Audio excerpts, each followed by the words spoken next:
Oke. Assalamualaikum warahmatullahi wabarakatuh. Waalaikumsalam. Selamat siang dan salam sehat buat kita semua. Pada siang ini di dalam seminar online PTPI, kita akan mengikuti beberapa narasumber dengan harapan kita bisa mendapatkan informasi dan pembelajaran yang berharga untuk kepentingan tugas kita masing-masing. Tema yang diusung di dalam kegiatan ini adalah pengelolaan limbah cair dan padat di rumah sakit. Sebagaimana kita ketahui bahwa pengelolaan limbah di fasilitas pelayanan kesehatan, khususnya rumah sakit, mengalami berbagai tantangan dalam mencapai kondisi yang aman bagi kesehatan manusia dan juga lingkungan. Tambah lagi dengan adanya wabah COVID-19 di dalam 10 bulan terakhir ini, sehingga dampak yang muncul terlihat adalah volume limbah yang meningkat, di samping tentunya tingkat risiko kesehatan bagi masyarakat juga pasti meningkat. Secara umum, pengelolaan limbah medis Indonesia menghadapi beberapa tantangan, antara lain adanya kesenjangan antara kapasitas pengolahan dengan timbulan limbah, kemudian distribusi fasilitas pengolahan di swasta khususnya tidak merata, banyak di Pulau Jawa. Demikian juga dengan koordinasi dan sinergi antar instansi, baik pemerintah maupun non-pemerintah. Peran pemerintah daerah juga merupakan tantangan yang harus diperbaiki, termasuk juga pembiayaan. Upaya pemerintah untuk menyediakan fasilitas belum memadai, sehingga Pasienkes masih kesulitan untuk mengelola limbah sesuai dengan ketentuan yang berlaku. Dalam waktu beberapa bulan yang lalu, Kementerian Kesehatan telah menerbitkan Peraturan Menteri Kesehatan Nomor 18 Tahun 2020 tentang pengelolaan limbah medis berbasis wilayah, yang tujuannya adalah mendorong pemerintah daerah untuk meningkatkan perannya di dalam menyediakan fasilitas pengelolaan limbah medis.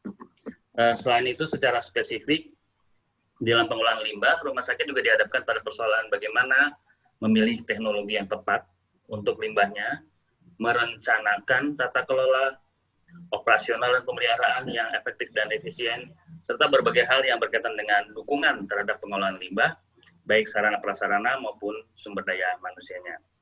Untuk menjawab permasalahan tersebut,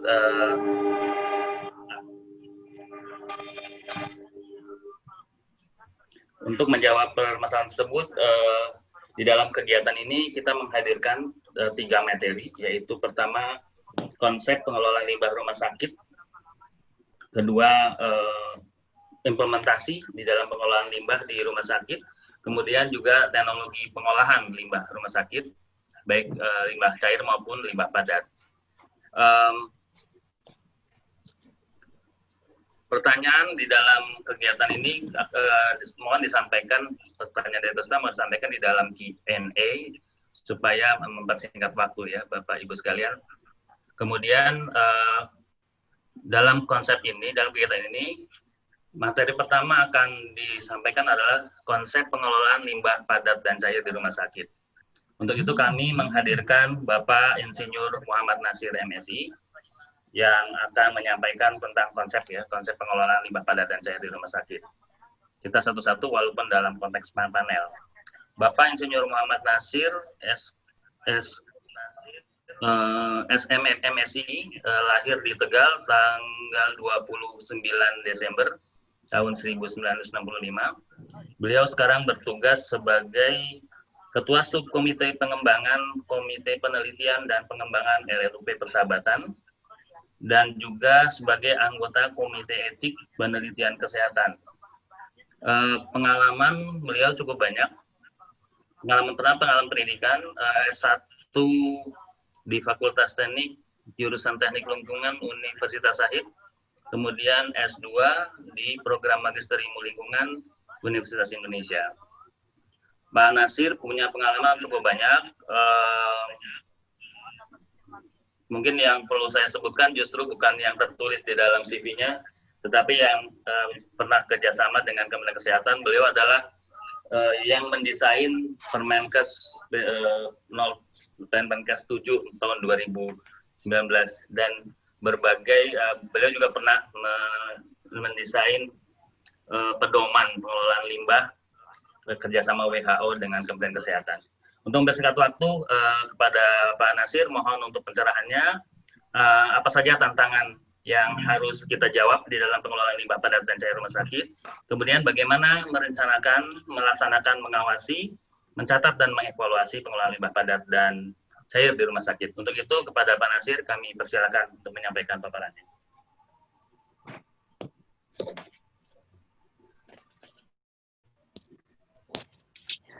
Baik, terima kasih Pak Iwan. Assalamualaikum warahmatullahi wabarakatuh. Selamat siang dan salam sejahtera. Pertama, saya mengucapkan terima kasih kepada PTPI yang telah memberikan kesempatan untuk menyampaikan materi terkait dengan pengelolaan limbah cair dan padat, nanti dikaitkan dengan akreditasi.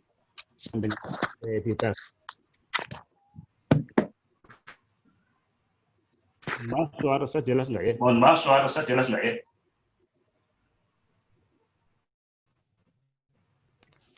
Baik, Bapak Ibu sekalian, kalau kita bicara limbah dikaitkan dengan akreditasi. Suaranya double, Pak Nasir. Sebentar, Pak. Saya ada dua. Oke, udah bagus. Ya, baik. Ya, kalau kita bicara limbah cair ada dikaitkan akreditasi, maka kita akan quality and safety. Persoalannya adalah bagaimana rumah sakit ketika diberikan amanah untuk mengelola limbahnya, ini mampu menghadirkan atau menggambarkan sebuah manajemen limbah yang menggambarkan mutu manajemen rumah sakit. Selain itu juga menggambarkan bahwasannya pengelolaan limbah yang dilaksanakan di rumah sakit ini mampu menjamin keselamatan, terutama bagi petugasnya. Inilah yang diminta oleh akreditasi, bagaimana aspek keselamatan ini bisa dijaminkan pada seluruh warga rumah sakit termasuk lingkungan. Nah, problemnya adalah apa ukuran daripada keberhasilan daripada pengelolaan limbah terkait dengan akreditasi ini, yaitu bagaimana rumah sakit ini mampu menunjukkan standarisasi terhadap pengelolaan limbah sesuai dengan apa yang diminta di dalam elemen penilaian akreditasi. Baik, Bapak sekalian, sebelum lanjut slide. Ya. Slide Pak Hendy. Ya, baik. Bapak sekalian, mungkin seawali dengan memberikan gambaran atau foto terkait bagaimana mungkin ke atas lagi Pak. Ya. Bagaimana ketika ke atas lagi Pak Hendy. Ke atas Pak. Ya, baik. Bapak Ibu sekalian, bagaimana ketika rumah sakit mengalami kegagalan dalam pengelolaan limbah medis di rumah sakit, maka ketika kemudian masuk dalam ranah hukum, ini bisa menyeret direktur termasuk tenaga kesehatan di rumah sakit. Jadi harapannya adalah bagaimana hal ini tidak terjadi di rumah sakit. Ya, slide.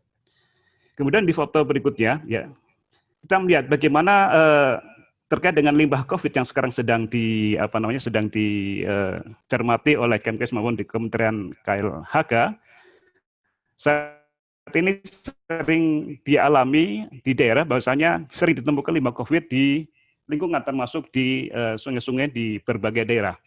Ini menjadi perhatian bahwasanya ini menunjukkan adanya kegagalan di dalam pengelolaan limbah rumah sakit dalam skala kewilayahan. Baik, slide. Kemudian adanya problem penyalahgunaan limbah medis yang berasal dari COVID-19. Ini bagaimana ada kasus masker yang dihasilkan rumah sakit kemudian didaur ulang oleh orang yang tidak bertanggung jawab untuk dijual kembali. Ini adalah pelanggaran reuse seperti tadi yang disampaikan oleh Pak Gunawan di awal. Bagaimana limbah yang infeksius kemudian dimanfaatkan untuk sesuatu yang menguntungkan secara ilegal. Baik, slide. Slide, Pak. Ya. Baik. Nah, ini gambar ini menunjukkan bagaimana ternyata limbah COVID ini menjadi salah satu sumber penularan COVID di daerah. Bahkan di Bogor, wali kota sendiri menyampaikan bahwasanya limbah perlu dicermati karena menjadi salah satu mata rantai di dalam penularan COVID-19 ini. Jadi ini foto yang di atas menggambarkan, sebelum kita bicara nanti terkait dengan akreditasi, bahwasanya secara garis besar atau kita tarik ke atas, problem daripada limbah medis ini skalanya kemudian bisa kewilayahan sampai dengan nasional. Baik, slide. Bapak Ibu sekalian, kalau kita melihat, kita cermati dari pengelolaan limbah medis di rumah sakit ya, termasuk juga nanti kita bicara limbah cair, maka sesungguhnya rumah sakit menghadapi tantangan baik internal maupun eksternal. Dalam konteks tantangan eksternal, maka minimal rumah sakit akan menghadapi 6 tantangan. Pertama adalah bagaimana peran perundangan yang semakin ketat. Di dalam Undang-Undang Nomor 32 Tahun 2009, di sana ada ancaman hukum. Ketika rumah sakit kemudian tidak mengelola limbah BDG-nya dengan baik dan benar sesuai dengan ketentuan, bahkan mengoperasikan katakanlah insinerator tanpa izin, maka ancamannya adalah penjara minimal 1 tahun dan maksimal 3 tahun. Dan, bukan atau ya, dan denda minimal 1 miliar sampai dengan 3 miliar. Ini menjadi dasar dari penuntut hukum atau penyidik di dalam melihat bagaimana problem penanganan limbah di rumah sakit.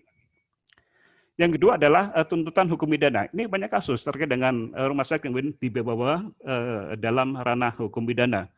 Bagaimana di awal-awal pelaksanaan atau penyelenggaraan pelaksanaan pengelolaan limbah medis, ada beberapa rumah sakit di Jawa Timur yang kemudian kepala sanitasinya dihukum 1 tahun penjara. Bahkan sebelumnya pada tahun 2096, ada rumah sakit di wilayah Jawa Barat yang kemudian kepala sanitasinya dituntut 1 tahun sampai 1,5 tahun oleh pengadilan, kemudian dianulir karena ternyata limbahnya ketika kondisi saat ini tidak memberikan dampak kembali karena sudah dilakukan perbaikan. Jadi ini merupakan ancaman tanda kutip bagi rumah sakit terkait dengan pengelolaan limbah yang harus dicermati. Kemudian yang ketiga adalah potensi konflik sosial. Bapak Ibu sekalian, kita tahu bahwasanya rumah sakit ini hampir 95% berada di lokasi permukiman. Artinya adalah ketika kita mengelola limbah medisnya atau limbah padat maupun cair di rumah sakit tidak baik dan benar, maka potensi konflik sosial ini akan terjadi. Dengan demikian, dua ancaman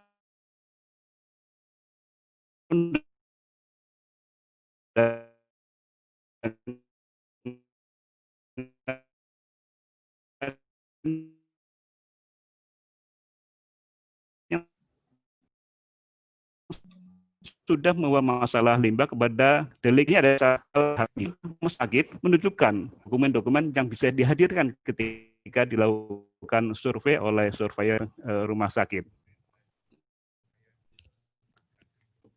Penyertaan manajemen. Ya, ini yang perlu kita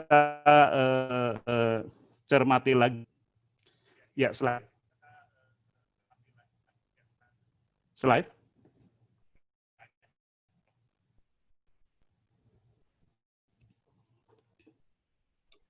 Halo? Sudah, Pak? Ya, slide. Ya, slide, Pak. Ya, Tidak, Pak. kalau tadi kemudian tantangan internal, maka sekarang masalah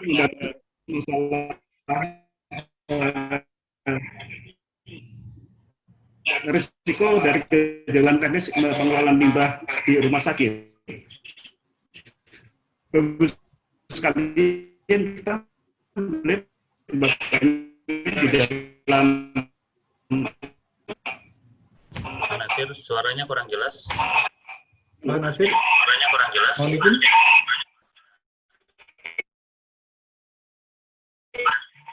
Ya, Pak. Pak Nasir, mohon izin, kalau misalnya suara kurang jelas, mungkin videonya di close saja biar bandwidth-nya cukup, Pak. Jadi fokus ke suaranya. Nah, Pak Nasir mungkin pakai dari handphone juga nggak apa-apa. Halo, Pak. Iya, Pak. Ya, mungkin begitu, Pak. Jadi videonya di off-kan dulu, lalu suaranya Bapak fokus pakai handphone saja. Mungkin akan lebih ringan bandwidth-nya, Pak. Iya, iya, baik. Sudah.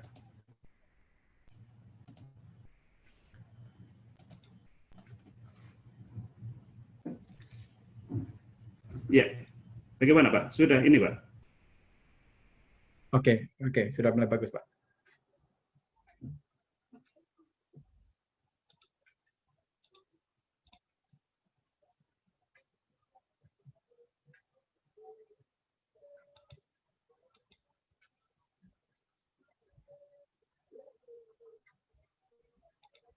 Halo, Pak Nasir.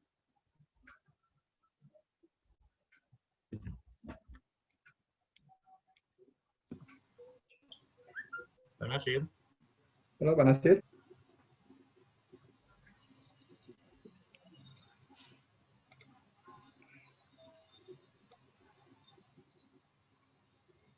Pak Nasir, bisa lanjut? Suaranya ya.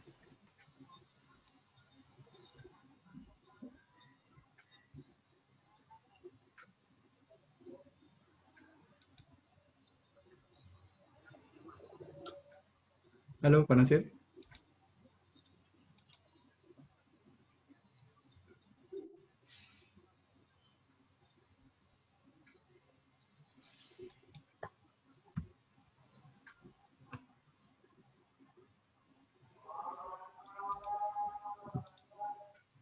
Halo, oke. Mungkin kita tunggu sebentar begitu. Pak Ya. Nasir belum bisa join lagi, ada gangguan internet sepertinya. Jadi kita tunggu saja sebentar. Iya, Pak. Bisa dengar, Pak? Oh, Ya, oke, lanjut, sudah, Pak. Pak. Sudah. Ya, Fokus baik. ke sini aja, Pak. Ya, silakan. Baik. Sebentar. Oke, silakan Pak. Sudah saya share. Iya. Baik, berikutnya adalah bagaimana risiko dampak dari limbah cair. Ini hal yang sama seperti halnya limbah padat B3. Jelas daripada IPAL pun seringkali yang dilakukan rumah sakit, ini seringkali dilakukan sebagai limbah non B3. Artinya seringkali banyak ditemukan rumah sakit membuang sludge yang dihasilkan di pinggir-pinggir di sekitar IPAL tanpa diblok sebagai limbah B3. Inilah risiko yang perlu dicermati bagi pengelola limbah di rumah sakit. Ya, slide. Baik. Nah, bagaimana tuntutan akreditasi terkait dengan pengelola limbah? Bagus sekalian. Tadi di awal saya katakan bahwasanya jargon daripada akreditasi adalah quality and safety. Kalau kita bicara limbah, maka kita akan bicara lebih banyak bicara terkait dengan standar manajemen fasilitas dan keselamatan. Ya. Dalam NFK ini fase 5 ini diharapkan ini bisa berfungsi secara aman, kemudian secara fungsional. Ya. Artinya adalah bagaimana kita mampu, ya, proses limbah yang kita kelola ini mampu menghadirkan pengelolaan yang berkelanjutan secara kualitatif dan kuantitatif. Ini saya coba membagi apa sih keberlanjutan secara kualitatif dan keberlanjutan secara kuantitatif. Terus kalian, ketika kita bicara masalah keberlanjutan kualitatif, maka adalah bagaimana kinerja daripada proses fasilitas limbah yang kita dihasilkan mampu memenuhi standarisasi terhadap peraturan perundangan yang berlaku. Sebagai contoh kita melihat, seringkali banyak orang membeli intraber, kemudian tidak ada jaminan suhu bakarnya mampu memenuhi standar. Katakanlah di chamber 1 800 derajat minimal, kemudian di chamber 2 adalah 1000 derajat Celcius. Ini yang kemudian banyak ditemukan di daerah, ya, produk insinerator dipasang dengan tanpa mengikuti standar yang berlaku. Kemudian parameter Salvanto termasuk mixed liquid volatile solid, ya, seringkali ketika kita mengoperasikan IPAL, seringkali orang lupa bahwasanya MLFS ini harus diukur agar kinerja aerasi di dalam IPAL ini berfungsi secara maksimal. Ada beberapa kasus bagian rumah sakit ketika melihat aerasinya butek, ya, atau keruh, ini justru mereka takut. Mereka beranggapan bahwasanya aerasi itu harus bening, sehingga limbah yang dihasilkan akan menghasilkan effluent yang bening juga. Padahal tidak demikian. Ya. Dan ini yang seringkali terjadi kesalahan pemahaman bagi pengelola limbah di rumah sakit. Termasuk juga terkait dengan kinerja output prosesnya, bagaimana uji daripada effluent IPAL juga harus memenuhi standar, termasuk uji emisi daripada insinerator. Nah, yang penting lagi adalah kinerja mesin atau sistem dari administrator termasuk IPAL ini harus melebihi dari lifetime-nya. Banyak sekali di daerah, terutama saya akan menggerak di daerah karena sering ke daerah untuk memberikan pelatihan. Seringkali IPAL yang dibangun hanya 1-2 tahun berfungsi maksimal, kemudian pada tahun berikutnya, tahun ketiga, keempat, menunjukkan kinerja yang jelek. Artinya adalah dengan di tahun itu kemudian sudah terjadi kerusakan-kerusakan dari peralatan mekanikal dan elektrikal yang dipasang di sana. Tunjukkan bahwasanya IPAL termasuk insertor yang dipasang ini tidak berkelanjutan secara kualitatif. Kemudian terkait dengan kelanjutan kuantitatif ini adalah hal yang penting bagi rumah sakit. Ya, seringkali ketika mendesain fasilitas limbah di rumah sakit ini tidak berbasis pada master plan. Banyak rumah sakit bikin IPAL kemudian dengan mempertimbangkan kondisi bangunan existing saja, tidak mempertimbangkan apakah 5-10 tahun mendatang saya akan mengembangkan rumah sakit atau masih akan menyusun master plan yang proyeksi sekian puluh tahun mendatang. Karena termasuk di insertor, dia harus ada space atau lahan cadangan untuk pengembangan daripada kapasitas IPAL yang akan dipasang. Nah, ini yang perlu dipertimbangkan bagi rumah sakit di daerah, termasuk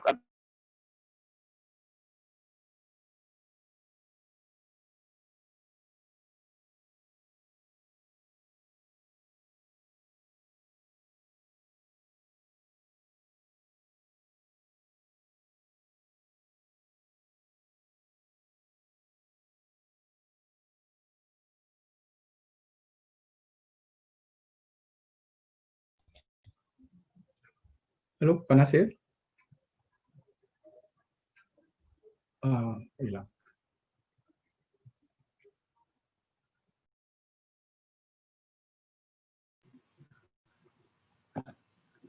Pak Nasir. Oh, hilang.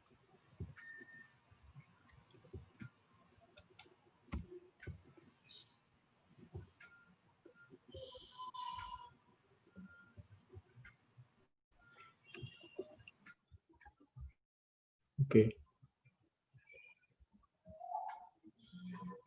Nah, kita tunggu dulu mungkin ya, Pak.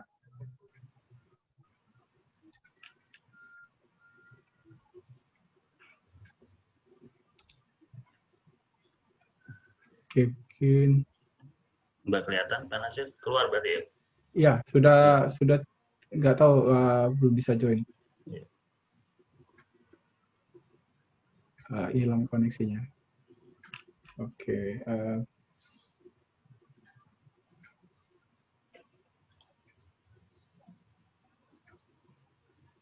Ya, tunggu 1 menit lagi. Mungkin kalau memang nggak ada, kita lanjutkan ke yang kedua dulu, Pak. Iya. Kelihatannya, ya. Iya. Mungkin dilanjutkan nanti Pak Nasir setelah yang kedua dari Dr. Kevin. Iya, Dr. Kevin mungkin bisa bersiap-siap. Ya.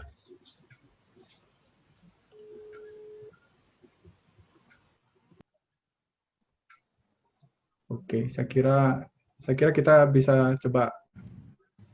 Nah, itu udah. Ya. Pak Nasir. Saya coba komunikasi ini. Halo. Oh, ini. Iya, Pak. Silakan lanjut, Pak Nasir. Oke, silakan Pak Nasir. Di sini kelihatannya sedang agak mendung, jadi saya sedang di Malang, Pak, sehingga kelihatannya agak terganggu. Baik, Bapak sekalian, kita lanjut. Ya, slide. Ya, Bapak sekalian, terkait dengan pengelolaan limbah medis dalam konteks akreditasi, saya mencoba merangkum sebuah skematis seperti ini, ya. Bahwasanya di dalam akreditasi yang diharapkan dari standar adalah bagaimana resiko yang ditimbulkan dari limbah yang dihasilkan rumah sakit ini mampu disiapkan dulu terkait dengan dokumen pendukungnya. Rumah sakit harus menyiapkan peraturan perundangan, kebijakan, pedoman sampai dengan SPO yang terkait dengan limbah.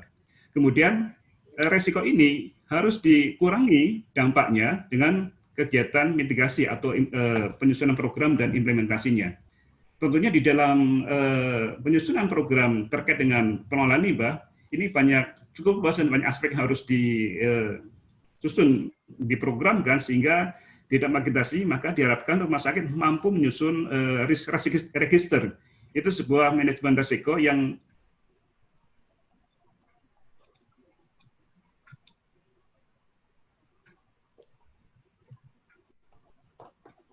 Halo? Maaf, slide-nya. Slide. Ya. Halo? Slide-nya kok berubah, Pak? Oh. Oke, lanjut. Ya, baik. Ya. Jadi ketika rumah sakit melakukan program mitigasi terhadap limbah, maka dia harus menyusun risk register. Inilah yang diharapkan dari akreditasi. Tanpa adanya risk register, maka biasanya ini harus temuan dengan nilai 0. Artinya adalah program yang disusun ini tidak berbasis pada manajemen risiko. Terus kalian, ketika mitigasi yang tersusun, maka di rumah sakit harus ada organisasi atau unit kerja yang melaksanakan program pengelolaan limbah.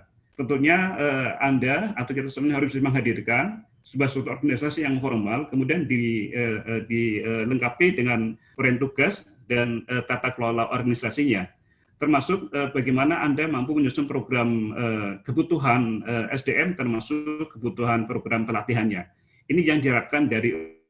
Dan hal yang menarik dari akreditasi adalah ketika kita akan diakreditasi, maka SDM limbah ini harus mampu menunjukkan sertifikat pengalaman di dalam pelatihan limbah, terutama di rumah sakit. Ini akan memberikan nilai yang positif atau maksimal 10 untuk manajemen, monitoring dan evaluasi, dan dilakukan tindak lanjut. Sehingga di sini kita harus bisa mampu menunjukkan, ya, kita harus mampu menunjukkan bahwasanya program yang kita lakukan ini mampu menurunkan risiko yang dihasilkan atau yang sudah dipetakan dalam manajemen risiko. Inilah yang diminta dari akreditasi, bagaimana di dalam pengelolaan limbah Anda mampu menunjukkan dokumen monitoring, evaluasi, tindak lanjut sampai dengan dokumen laporan baik secara internal maupun secara ya.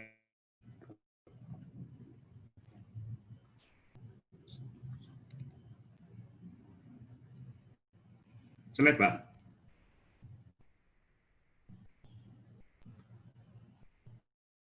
Halo. Ya, sudah, Pak.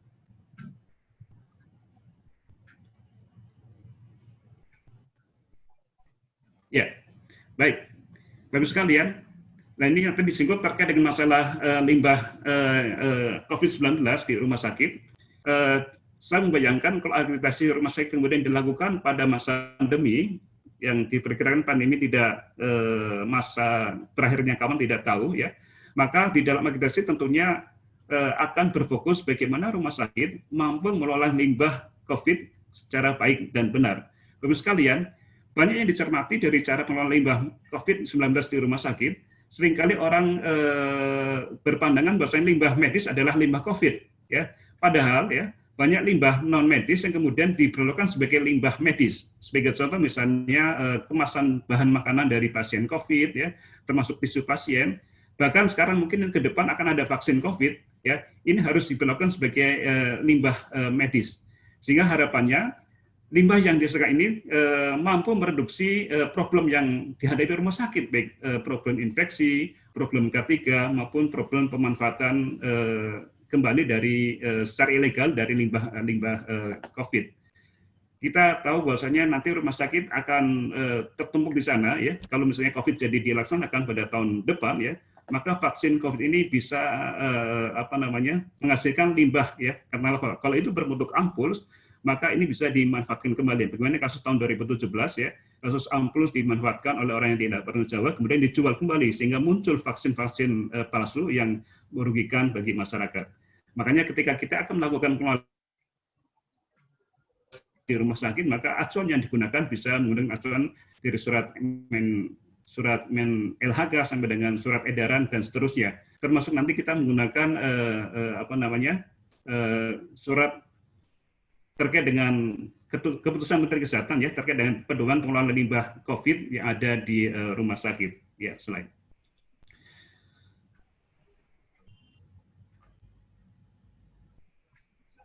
Sudah, Pak. Sudah. Ya, baik. Bapak sekalian, tadi disinggung oleh Pak Gunan di depan, limbah B3 bisa dilakukan kegiatan reuse, recovery, sampai dengan recycle. Kalau kita bicara limbah medis, maka sesungguhnya kalau kita melihat hierarki manajemen, ya, dari prevention reduction, recycling sama dengan disposal ya, maka kegiatan reduction, recycle sama dengan recovery ini dilarang dilakukan. Kenapa? Karena ini sangat berisiko ya terhadap penularan dari COVID-19. Sehingga perlu dibedakan antara limbah medis dan limbah COVID. Kalau limbah COVID, limbah medis, mesti bisa kita lakukan pemilahan dengan lakukan recycle terhadap limbah medis yang berbasis plastik dengan kualitas yang tinggi. Sementara kalau limbah medis COVID ini sama sekali harus dilakukan tanpa tahap pengurangan ulang sama dengan recovery. Ya. Ini perlu menjadi perhatian. Mungkin di tingkat manajemen mengerti hal ini, tapi kemudian adalah yang menjadi problem adalah di tingkat bawah bagi tenaga cleaning service seringkali hal ini tidak dilakukan. Jangan-jangan ya mereka menggunakan kembali untuk mendapatkan keuntungan sesaat dari petugas ini. Ya. Jadi ini yang makanya kami menghimbau pada rumah sakit ya, kalau misalnya limbah COVID ini keluar, maka sebaiknya dilakukan audit. Termasuk yang perlu dicermati adalah limbah vaksin yang nanti akan datangnya jumlahnya ribuan ke rumah sakit, ini harus dilakukan audit. Berapa vaksin yang digunakan, kemudian berapa yang masih limbah dan berapa yang dimusnahkan. Jadi harus ada keseimbangan sehingga ini menjamin risiko penularan termasuk risiko penggunaan kembali bisa dikurangi secara maksimal. Ya, baik. Slide. Baik. Kemudian bagaimana limbah medis dilakukan di rumah sakit? Bapak sekalian, barangkali kalau tahapan pengelolaan limbah medis ini dari peserta sudah tahu ya, terutama dari para pengajaran di rumah sakit, bagaimana di dalam penanganan limbah ini kita bagi menjadi 3 dari mulai proses para penanganan sampai dengan pengolahan. Ya. Dari penanganan saya kira ini sudah standar. Problemnya adalah apakah dari tahapan penanganan ini kita sudah mencermati di mana titik kritis infeksi yang perlu kita lakukan pengawasan secara ketat. Ya. Seringkali di rumah sakit seorang sanitarian melepas begitu saja ya penanganan limbah medis di rumah sakit kepada cleaning service. Padahal ketika potensi infeksi ini terjadi akibat kurang monitoring, sehingga banyak kasus seperti ada beberapa rumah sakit yang melaporkan hampir setiap bulan itu ada tenaga cleaning service yang tertusuk jarum misalnya, atau mungkin luka tangannya akibat limbah benda tajam lainnya yang dihasilkan atau yang ada di dalam limbah medis, ya. Termasuk titik kritis di dalam tahapan pengolahan. Ya. Ini juga perlu dicermati bagi rumah sakit. Kemudian untuk tahap penanganan nanti kita akan bahas lebih detail di slide berikutnya. Ya, slide.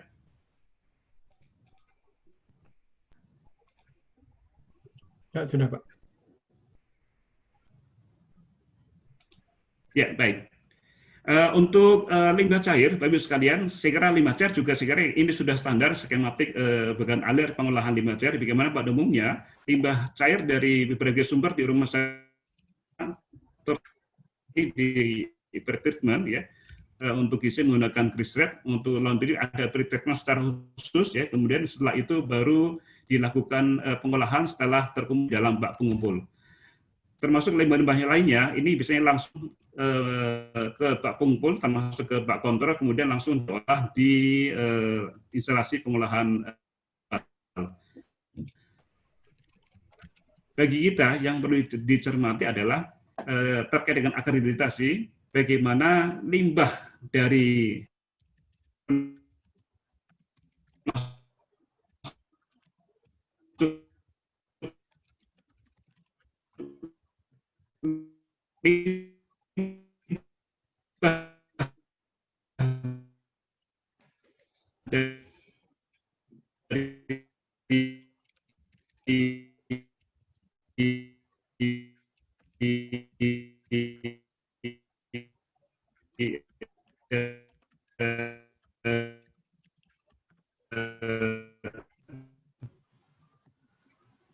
Suaranya hilang Pak Nasir.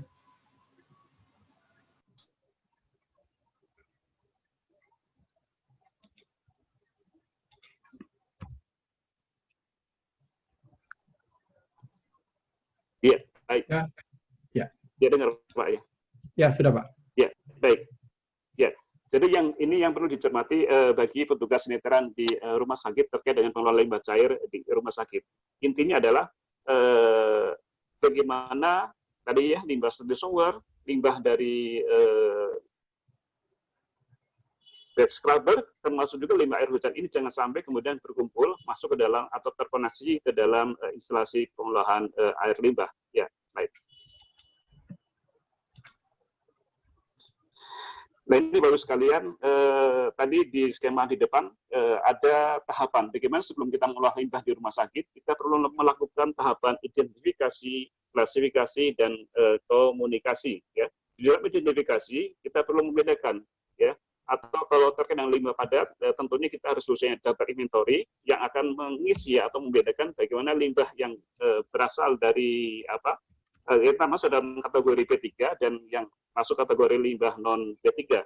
Dan masuk untuk limbah cair, tadi sudah dikatakan di slide sebelumnya, ya kita perlu membedakan baik mana sumber yang termasuk dalam karakteristik limbah organik dan limbah anorganik, termasuk pada limbah cair service shower, dari TPS limbah B3, dan limbah cair dari insinerator, terutama dari proses pencucian. Kemudian klasifikasi juga perlu kita... Maaf Pak Nasir, mengingatkan waktunya 10 menit lagi. Ya, baik. Ya.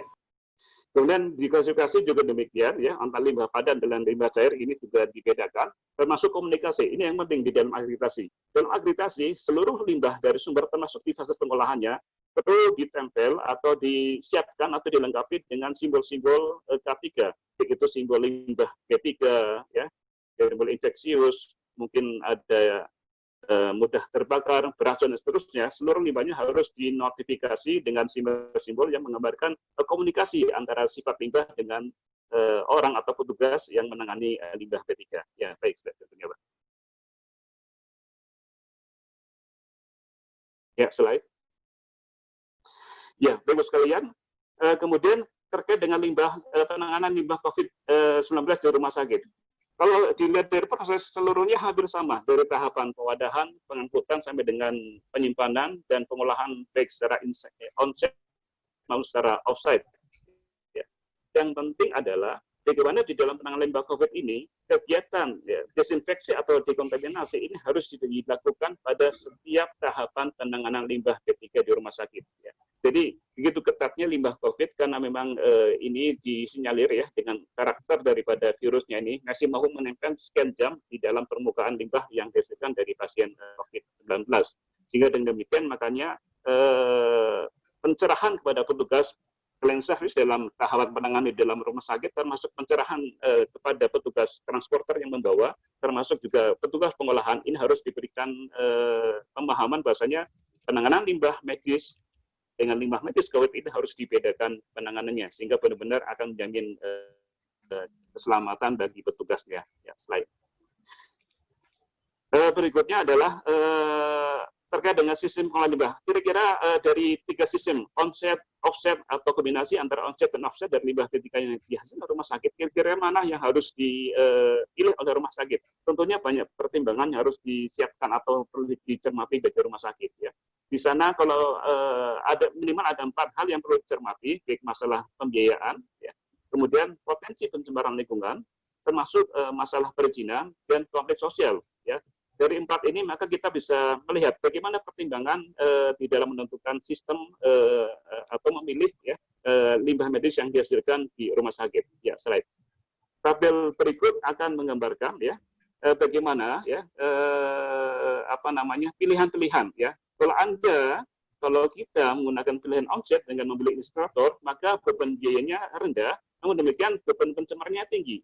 Ya, karena emisi yang dihasilkan, ya mungkin saat setahun 2 tahun limbah yang dihasilkan masih emisi yang dihasilkan masih bagus. Kemudian ketika lifetime-nya sudah semakin berkurang, maka biasanya kinerja proses semakin rendah sehingga emisi buangnya tinggi beban pencemarannya sehingga bisa memberikan efek pada pencemaran udara di lingkungan rumah sakit maupun bagi masyarakat yang ada di sekitarnya. Inilah yang seringkali menjadi problem konflik sosial di rumah sakit. Ya. Kemudian ada juga beban perizinan. Kalau Anda insinerator maka biasanya tinggi katakan karena memang masih jarang rumah sakit ya dengan insinerator yang memiliki izin. Karena tanda kutip ya beberapa persyaratan yang harus dipenuhi kadang-kadang bagi rumah sakit tidak mampu menghadirkan persyaratan yang diminta oleh KLHK. Kemudian juga kalau insinerator tentunya konflik sosial itu akan sangat tinggi. Dibandingkan kalau offset ya, kalau offset kecenderungannya bebannya memang tinggi, tapi beban pencemaran, perizinan, kondisi sosial ini lebih rendah dibandingkan dengan onsite. Sementara kalau kombinasi, ini ada beberapa rumah sakit di Jakarta yang menggunakan dua hal ini. Ya. Mereka menggunakan insinerator untuk membuang atau mengolah limbah medisnya, kemudian ketika dihasilkan residu, kemudian ini diserahkan ke pihak ketiga. Artinya adalah yang diserahkan ke ketiga bukan limbah medisnya, tetapi residu dari insinerator, termasuk juga limbah dari slas atau lumpur buangan dari IPAL yang dihasilkan di rumah sakit.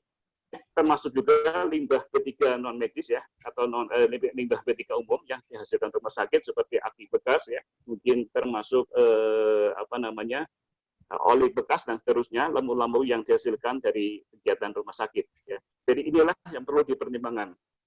Kalau kami sarankan ketika rumah sakit susah menentukan lokasi insinerator ya, kemudian lokasinya berada di permukiman yang padat, sebaiknya lakukan pilihan offset ya. Sehingga ini yang menurut kami yang paling rendah risiko pencemaran atau risiko yang ditanggung oleh rumah sakit. Ya, slide. Kita lihat ya, kalau Anda milih on-site dengan membeli insinerator, maka emisi yang dihasilkan ini potensial menghasilkan dioksin dan furan. Ya. Seperti kita ketahui bahwasanya dioksin furan ini dihasilkan pada suhu 350 derajat sampai dengan 400 derajat Celcius. Ya. Nah, ini sering terjadi kesalahan bagi operator rumah sakit ketika membakar sampah medisnya, harusnya dilakukan pemanasan dulu di dalam ruang bakarnya mencapai suhu yang minimal 800 derajat, kemudian baru Anda masukkan limbah medis ke dalam ruang bakar. Seringkali lebih dalam rangka simpelnya proses pembakaran, seringkali oleh tenaga operator lapangan, ya, dimasukkan dulu sampahnya baru dibakar. Nah, inilah cara-cara atau praktek-praktek yang salah yang berpotensi menghasilkan emisi gas buang yang mengandung dioksin dan furan. Ya. Dioksin furan Pak Nasir, waktunya 2 menit lagi. Ya, baik, slide Pak. Ya, slide. Ya, Bapak-Ibu sekalian, jadi ini yang kami cermati, bahwasanya ketika Anda atau kita semua membeli insinerator ya, sesungguhnya kita tidak membeli alat tapi membeli sistem ya. Dengan demikian kami sarankan ya, ketika kita membeli insinerator ya, pertama adalah saran kita adalah apakah produk yang dibeli ini memiliki sertifikasi teknologi ramah lingkungan yang dikeluarkan oleh KLHK.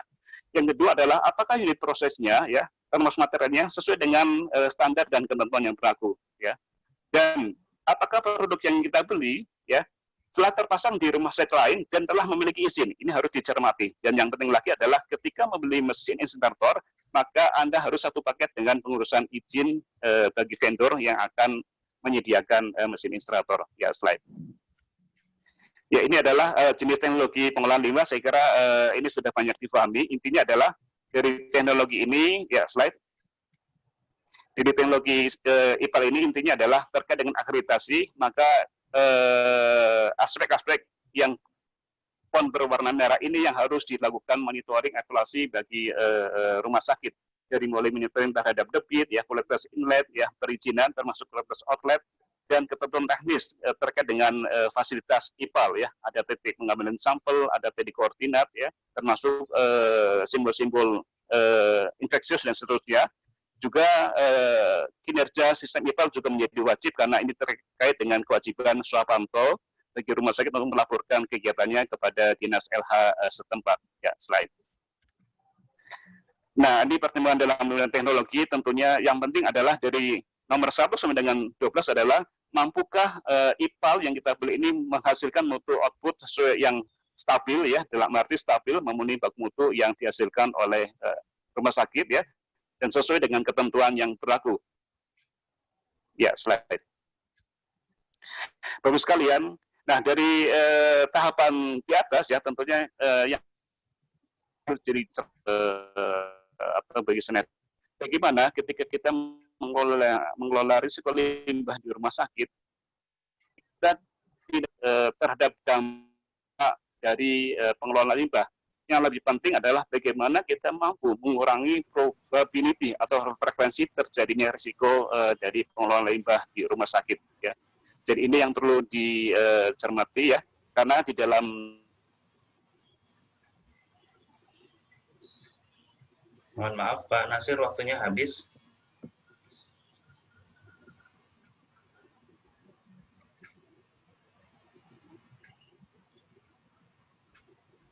Halo Pak Nasir. Halo Pak Nasir.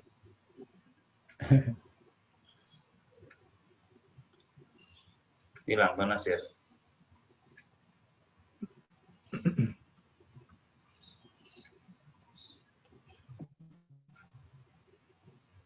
Oke. Sedikit lagi. Ya, baik. Oke. Dan Ya. ya Pak. Baik. Ya, slide berikutnya Pak. Slide berikutnya. Ya.